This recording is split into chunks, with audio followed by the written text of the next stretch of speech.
Welcome everyone to C-Series, our opportunity to talk to authentic, real leaders and get their insights and ideas about how we lead in the world of today, and even more importantly, how we lead it in the future.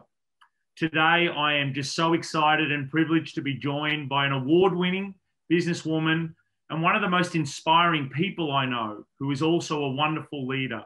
Win Win Tint, Group CEO of City Holdings Limited.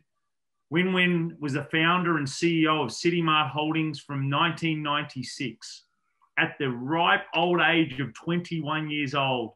And she held that position through to August 2019 when her family's group of companies consolidated to form City Holdings.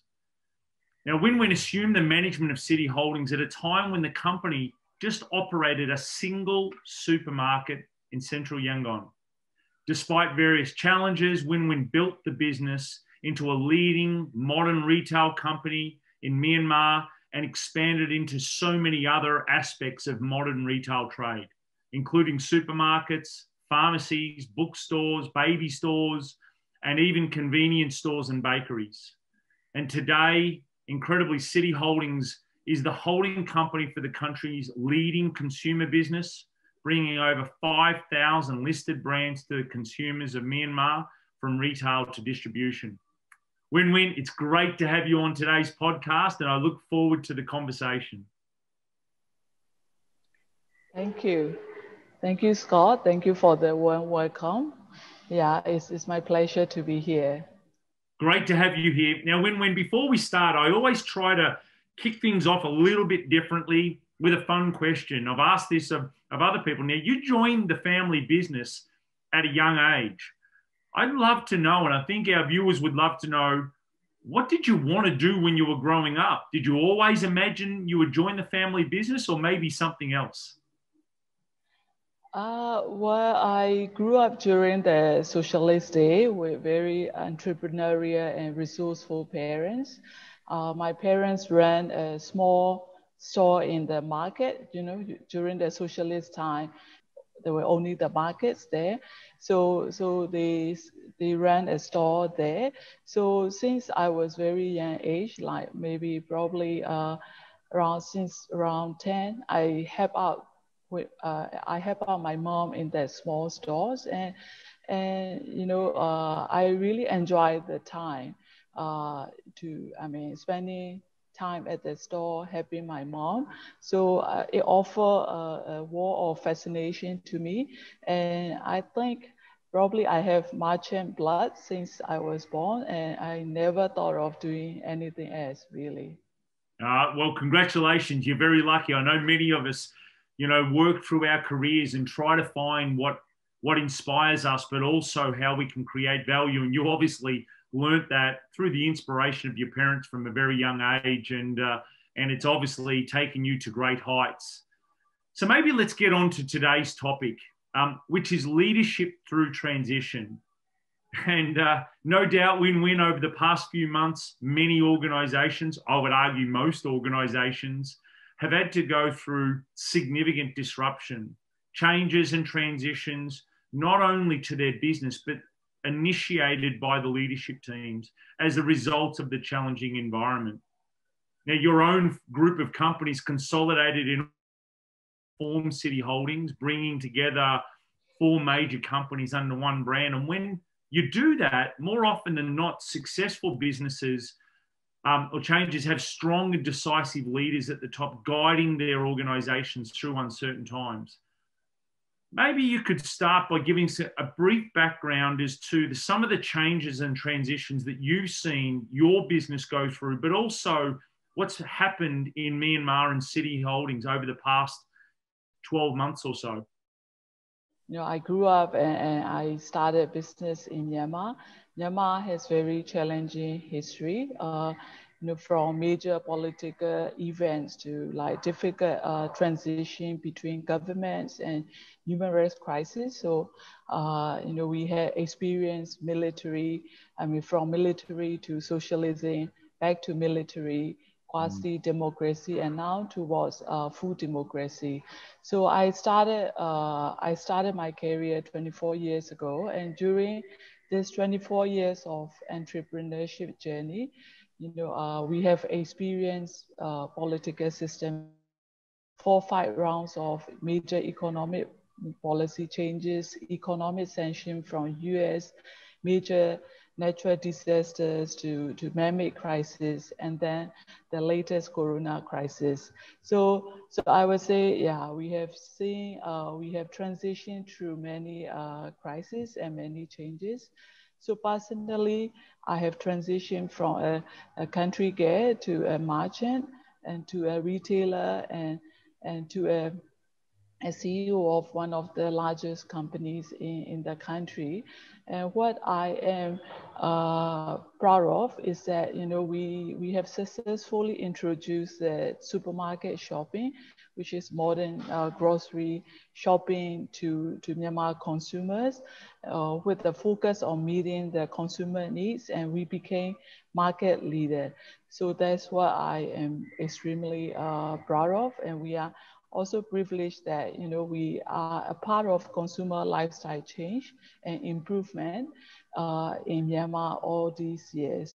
Those changes, we really have to think hard. What do we do next, right? How do we compete, and how do we be relevant in that changing environment? Anticipating what the market. I mean, what's interesting about what you describe is, I think it's a healthy reminder is actually your country has gone through so much change and disruption, both positive and negative, and in different periods of time. And your business has been focused on really making sure that you can adapt to those changes, be at the forefront of those. And that involves knowing that these transitions that your business has done and being a leader in the marketplace can have a significant impact. And so I guess the obvious question is, as a leader, when you're focusing on these transitions, the most pivotal factors, what are those really pivotal factors? What are the things, are the skills that are critical to you as a leader and your learnings that made them successful? What are the things that you were able to bring to the table that allowed your business to make the change? Because change doesn't always equal success. Yet for City Holdings, you've clearly been able to do that in a really fast-changing, disruptive environment. Yes, I would say, I'm very grateful for the support that I gained, not only from my team, my family, but also from our consumers as well. When we started, we started our business in very small way, and when I assumed the role as head of the business, it was really it was really to protect families' hard-earned investment. So from there, we gained our customer recognition. We expanded our retail chain in multiple locations and introduced multiple formats. But and through that journey, right, I would say I slowly gain insight, and I see an answer for long-term sustainability of their business, which is to really create inclusive business, which means really to focus on the stakeholders and provide solutions to their problems, right? And create this very equitable business relationship. So so that also means that, that also means that you run business with the compassion. So especially it's true for business operating in very challenging environment like Myanmar, which is facing many internet and external challenges. So we need to have like very long-term vision, and also in this kind of environment, there is no easy profit unless you are really giving real value and service to the people. So I learned that we need to have that real compassion to solve, to Love put people in the center and provide solutions that meet their needs. And we share that compassion with our team members who are around us, and let them see what you see, and then they understand what to be done. Yeah, it's actually a great lesson, isn't it? Because often the strategy might be sound, you might have the right products, and the capabilities, but running the business with compassion. And I love that word because it shows genuine care, understanding, also trust of your peers, your colleagues, your team members, and that inclusiveness is a key mechanism that obviously you use to be able to drive the transition, because you know that you had to keep evolving and changing and meeting the needs of the market and being able to expand the business. But it's also really important to bring your team along with you on that journey and your customers along that journey with you. So I love that. It's such a positive way to be able to drive change, keeping really grounded in the reality of what your team are going through and helping solve their problems. You would have faced many challenges personally, whether it be through the consolidation of the family group companies or other challenges over the years. How did you approach those challenges? What is the way you personally led through the difficult times to keep the business going when you were faced with adversity? When I started, I started young, and I was very, very naive, and I didn't know many things. So I surround myself with good team members and professionals who were share same values and belief. And I try to listen. I try to learn all time with very open mind. I would say that's how I progress. So one key learning that the recent consolidation work that I have is that it's really to have make everyone in your team understand the purpose of the mission. The purpose of why we exist, and what are our common values, right? With that alignment that we can have, it becomes easier to put in the necessary corporate structures, and also formulate the business strategy and define ways of working. So I think that would be the foundation. So that's what I will try to do mostly. So it's to really have clear alignment on our agenda, our mission, and our values. Makes sense. And obviously by having that alignment to the agenda, to your mission, to your values and the behaviors, when you tackle challenges, which undoubtedly will come, you're united in the approach that you can take as a team. And I do love that. We all can learn a little bit more, no matter how experienced we are.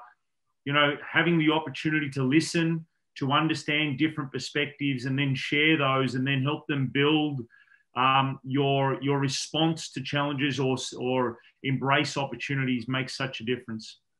Win Win, before we close, I'd love to leave the audience with some reflections or advice about how they can approach transition or change, and to help them embrace these and come out stronger and more reflections that you'd like to share. Well, change is really inevitable, right? Isn't it? We are, especially true for now. And why I'm talking to you, Myanmar is fighting a second wave of COVID in the country. So we are, we still don't know like how long the recovery will take, and how much damage it is, is going to make to the economy, and most importantly, to how badly it is going to affect the livelihood of the people. Based on the turbulence history, we know that people can really people could unite and come together for a cause when there is good leadership. So what I would like to reflect, or what I would like to see, is that, I think leadership is important during this transition time, and we need good leaders from different walk of life to have compassion towards their people, advocate for the good, and guide the future path. Yeah, it's so true, Win-Win. I mean, we're all sharing this world, and the community spirit and being able to take care of each other. There's been a lot of sadness and disruption, and to local communities, to people all around the world, including, as you say, in Myanmar, in facing this challenge. In a really heartwarming way, the spirit of humanity and that compassion that you talk about, and also the resilience that you talk about, the resilience to be able to take these and face these challenges head on, and doing it together, where business and community come together. And I think it's so important, because then it becomes sustainable. And certainly City Holdings and what you've been able to achieve as a business, but also as a vital part of the community, has just been so impactful. And I certainly wish you the very best. Win-Win, thank you so much for sharing. Thank you for spending the time with me today and sharing your experience and your advice. I always love hearing it, because it very much shows what is possible when you have the right behaviors, the right compassion and inclusiveness, but also the leadership with vision. And look forward to seeing you soon, hopefully in person, when the situation allows. Thank you, Scott. Thank you for having me.